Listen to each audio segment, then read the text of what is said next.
I understood the question. It came over as resigned, give the faggot a chance, shudder.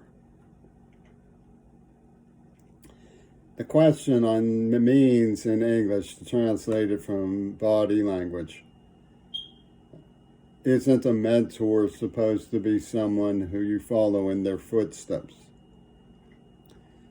It's a nuanced question. I understand the question. And the answer is not necessarily.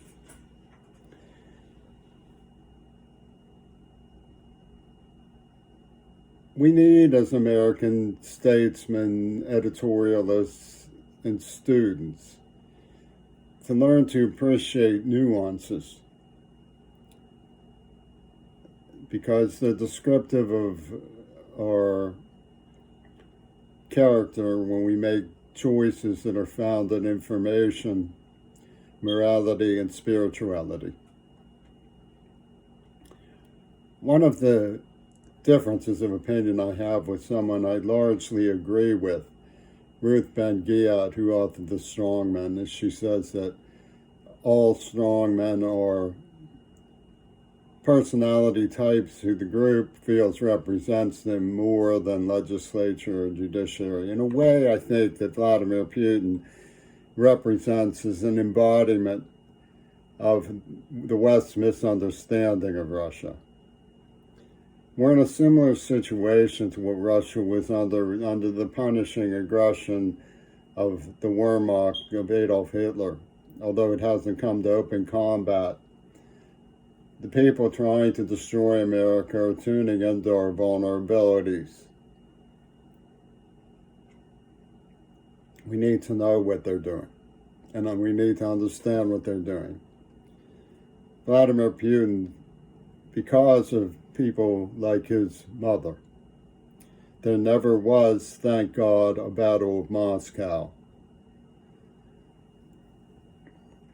We need to understand that Russia does know the difference between right and wrong, but they're capable of putting up a united front of great brutality and even criminality when they feel that they are faced with the same. I'm not trying to defend what they're doing. I'm trying to explain what I believe strongly is the best hope for a way out of senseless war.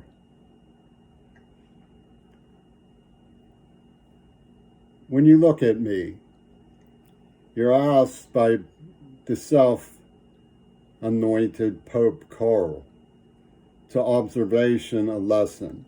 How, he presents, could you imagine this thing? A mentor, go, follow in its footsteps, see how it goes. And they have a running serial going, which they call Piecemeal. From the shadows, from the sidelines, they come swiping like a Monty Python knight, cutting off another knight's legs, arms, until he says, I'll bite your head off. And you're supposed to laugh at this British satire of the American civil rights movement. An ugly, brutal, criminal cartoon. Admittedly, America has never been completely innocent of such cartoons, but they have come to embody such cartoons at times too. For example, the man who comes out singing in the Green Berets in German. The war in Vietnam was nothing but an attempt to weaken America and make us enemies by stage management behind the scenes. And of course, we cruelly depicted our enemies in World War II as buck-toothed monkeys sitting on Adolf Hitler's lap.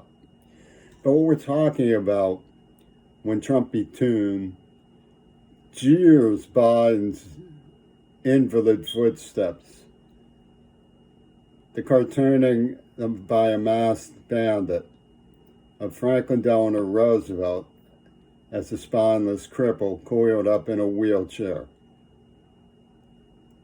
This is dark and malicious attempts to make us out to be worthy only of servitude, to lords and masters who do not mean us well. Let's look at Ramaswamy for a moment. He commends himself to people who are much smarter, much more talented, much brighter, much healthier, with what Simon of Ficke's house in Harvard called long shelf life. They'll have plenty of children, own a house, and be loving fathers to their wives. And over time, their passions will become their celebrated eccentricities. How could you turn that down to become somebody like me? Look at how invalid and creepy he is. Well, I'm not asking to be anybody's mentor or follow in anybody's footsteps. But the bugle of public warning is the first important amendment of the free press estate that we have inherited and celebrate as our contribution to the world, for which in some places we are still loved. One of the things that the free press does is passes the torch to other people in faith that they stand together once they know the truth.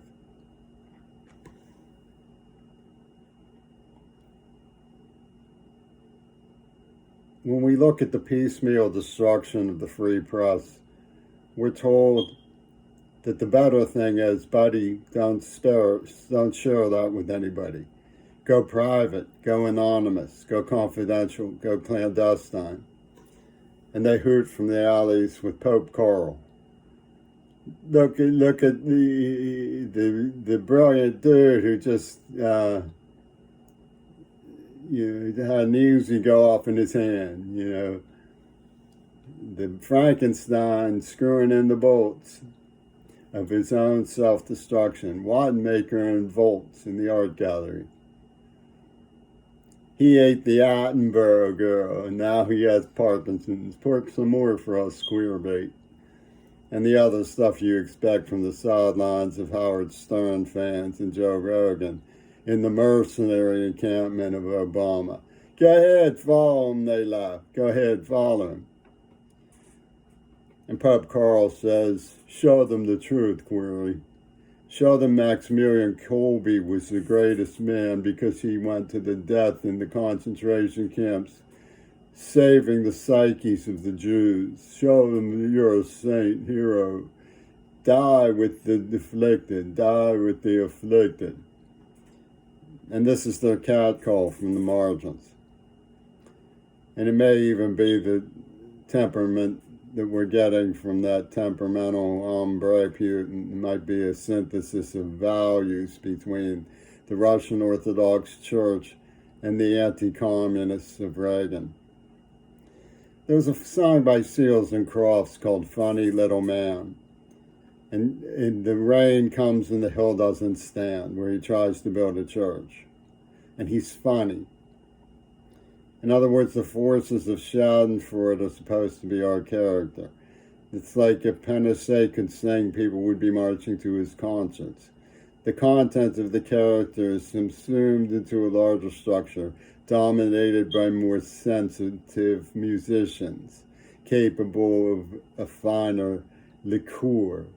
Because after all, you want to tip your glass one SOB to another and say, drink this, brother. It is the tastiest thing of all. And this sort of mentality has encompassed the United States of America as though the Pope Carls are the real popes. As though making a mockery of somebody inherently makes them a lesser man. I got to the bottom of where this was leading. They set up a trail of bread that led to the gas chamber. They put it in the movie Killing Fields, where the man went to bite an apple and was shot in the head for it. This, they say, is the Oliver Stone doctrine in its purest form. America needs to warn one another.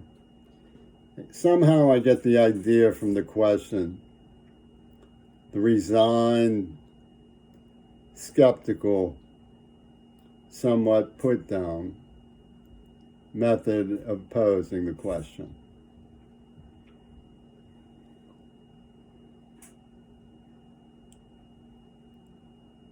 The idea that a mentor who's destroyed isn't a mentor at all.